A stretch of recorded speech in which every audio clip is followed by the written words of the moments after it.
Finally, we're actually doing something that creates a design rather than just the line work. We can't just forget about lines, but we'll just put them to one side temporary whilst we learn this so important skill. And we're starting with dot work, solid areas of dot work to be in particular. Like I say, we're taking things one step at a time. We're not just jumping in and doing all shading, different grey tones. We're doing things in a progressive manner. I want you to really master the technique of putting these dots in, and it's a really good technique. You could do a portrait using this method, but I'm a massive advocate of doing things in bite-sized chunks, and that is exactly what we're going to do today. Again, the end result is not going to be something that jumps off the mat and think, wow, look at that. Let's have a look at everybody else's mats. There's nothing fancy. It's about getting that consistency and getting used to the movements and the patterns that I'm going to show you. And some of these, the one actually originated from the tattoo industry. I went on an airbrushing course, and that's where I learnt these, because if you do a pattern that is visible, you can end up seeing the pattern within the shading. It'll all make sense as we're doing the mats and I explain it. But you want to avoid that. We'll all see it, especially we're packing coloured, solid black areas on a tattoo. If we jump on Instagram, Facebook and look at any, like tribal as an example, where it's just all solid black, it's almost like you can see the movements that the tattooist has done, usually in straight lines, in circles. And that's because they followed the exact same pattern, and then as it's healed and matured in time, you can then see the movements that they've used. We want to avoid that. We don't want to be making the mistakes that so many artists make, and we're going to learn it the right way from day one. So that's what we're going to be doing today. I hope you enjoy, because we're going to be very, very soon implementing these into a design, just like we did with line work. So there's a few things that we need to understand, consider, fucking evaluate, whatever you want to call it, when doing solid black areas, just using the dot work method. And there's a few techniques, like I've already said, we don't want to, let me show you. A lot of people, when packing, they do a circle. So this sort of motion, whether it be with a round shader, a magnum, or the dot work method. Then they move across and they do the next circle and basically keep overlapping. They do it in a uniformed pattern. Then they move up and do the same again. Now, this is when you can see a solid area of black, and you can see that it's been done in rows, even once it's healed. Not all the time, but sometimes, depending on if it's not 100% saturated. Now, obviously that's a problem. We don't want to do that. So although we're just doing dots, this is the pattern. And like I say, I learned this technique, not even in the tattoo industry, artistic based and airbrushing. So we've got a squares. We want to use dots to pack this full area. We want to use a pattern, but a pattern that is not noticeable, because it needs to be not uniformed, otherwise you'll see that things is repeating itself. So I've got a couple of methods that I really, really like. One is the star method.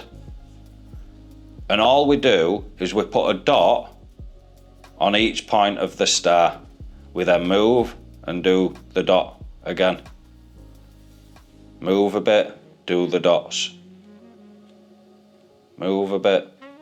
And you can see that by doing it like this, there's not really a pattern, because as you move up, overlapping slightly, we're going to do the dots again, making sure that we go in between. So that's the star method. Next up, and my particular favourite, is the figure of 8 method. This is what they're taught in the airbrush course that we're on. I applied it to the tattoo industry and it works perfect. So you basically go in a figure of 8, leaving spaces, and just carry on looping them together. So you can see that there's not really a consistent pattern. All right, using this technique to get the solid area, and this is going to kill your wrist. We want the dots really close together. So I'm doing the figure of 8, touching and overlapping.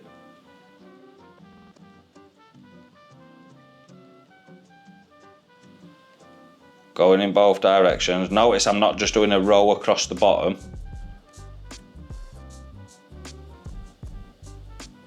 And this is the basics, this is the principles of shading. Let's just have a little think about that. If we've got less ink, less dots everywhere, it's a lighter colour visually. This area, there's a lot more dots, a lot more ink in that area, therefore it's going to be darker, more saturated. This is the building blocks of every portrait that you've seen, every black and grey piece, every blended coloured tattoo. This is the theory behind everything, and that's why I put it at the very beginning of the course, before we get onto all the fancy shading techniques. Once you understand this, all the later lessons will just click into place and make a lot more sense. So for today's purpose, we wanted to do them super close like this, and we'll jump on the mats and I'll put it all into action for you and you can follow along. So using dot work to pack out an area. Now I'll be honest with you, this isn't something that you're gonna probably ever do on a person. I mean, you could, there's nothing to stop that happening, but it's more the motion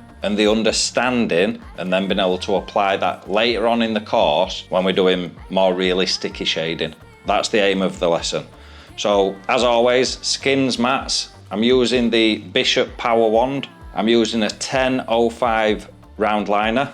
The setup is the same as what we've been doing, just dynamic black, some ointment, wash cup, and then a load of stuff to wipe.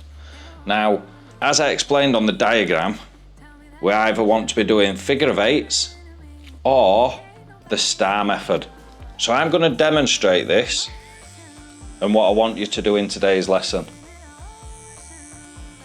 Listen, nothing hard. You're not going to struggle today at all. There is a few little key points that are going to make a big difference. So, if you think back to the lesson where we covered these squares, these are obviously showing what not to do. So, we're wanting to block in the area dark. So, remember back, we're wanting either figure of eight or stars, but really close together, tighten it. This is what we don't do. So we're not gonna do as figure of eights just all the way across bottom in a line. Really good for muscle memory, this exercise. Right, so you can see I just went all the way across the bottom. It looks like it's quite saturated, it's solid black, but I've done it using the dots. Now if we just go across and then move up a bit and do the same again, not all the time, but sometimes as it heals you can see those rows. Now obviously if we know that, we don't want that to happen, so we can make the change. So we're going to do figure of eights, but in an unrandom pattern. So look, you can see I'm building it up, but I'm not going in rows anymore.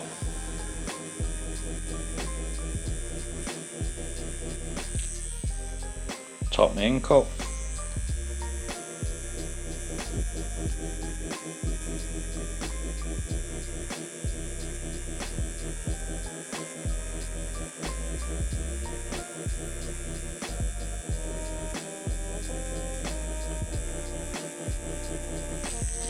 Give that a wipe, yep, so we can see it's nice and solid. We're just going to keep working on this.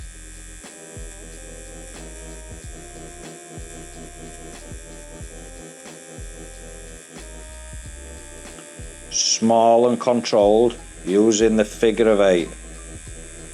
Now I actually prefer the figure of eight at star. Quite a lot of previous students have preferred the star method. Don't worry, I'm going to cover that in just a second. But I'm going in the figure of eight motion in an ununiformed pattern. So we can see that that's the first one. Now it doesn't even look, excuse me, it doesn't even look like we've used dots because they're that small, they're that close together, overlapping each other. It packs the area out. The reason why I'm doing this, and it's part of the lessons, is to understand, look, the more dots, the more ink in that area, the closer it is together, it can actually create just a black area. So we've done a start, sorry. So we've done the figure of eight. Now we're going to try the star.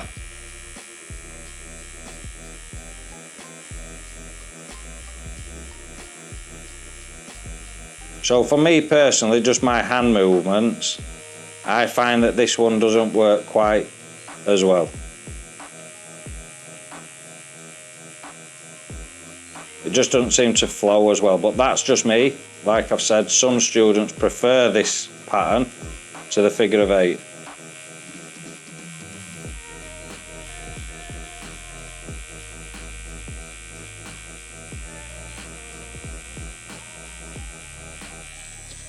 Give that a little wipe.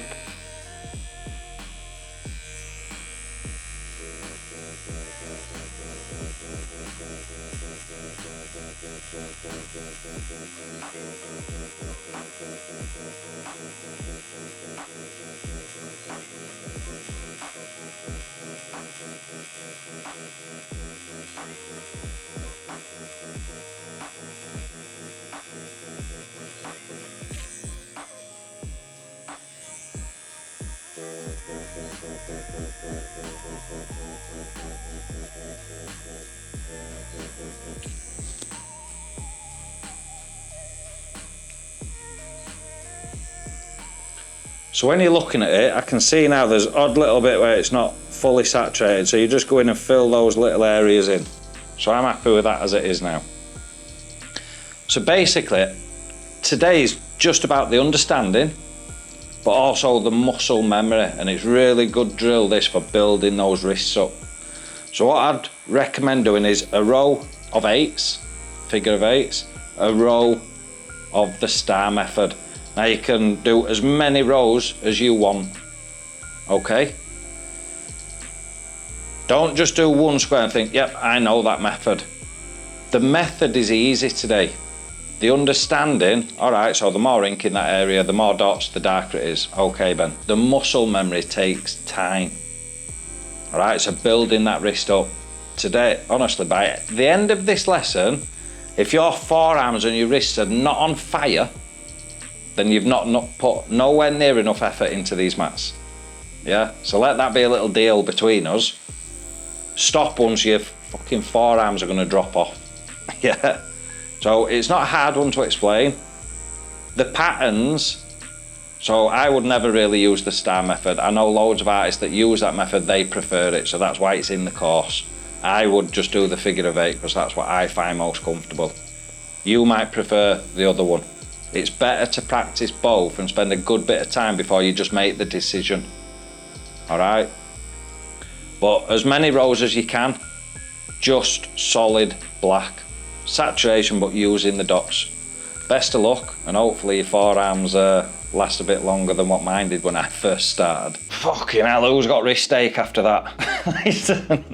Muscle memory builds up quite quickly. For these first few weeks to these first few months even, your hand is going to be absolutely killing. And a lot of the time it's because when you first start, and I were exact same, my fucking forearms when I was tattooing, I used to get like a right pump because I was gripping fuck out of machines, trying to squeeze it to death. Try and consciously just say, relax, Ben. Relax, just breathe and just loosen up a little bit. Everybody seems to be really stiffened, and that's normal. And eventually, as the muscle memory develops and you get used to the movements and in and out, you'll just naturally become more relaxed in that environment as you get used to it. Nerves, new to doing something, it can make your body do things differently than what it's going to do in a few months. So do not worry if that's you. If you're gripping hell out of it, just try and tell yourself, look, just relax a little bit, loosen up. And you'll notice that you'll loosen up. A minute later, you're fucking gripping a machine again. And then you've got to tell yourself, that's normal, that's exactly what I used to do. And so many people on my course message me saying, Ben, my forearms are on fire after this lesson. That is normal. Not every tattoo is just solid black areas, is it? We've got different shades, and that's exactly what we're going to jump into the next lesson. Cheers.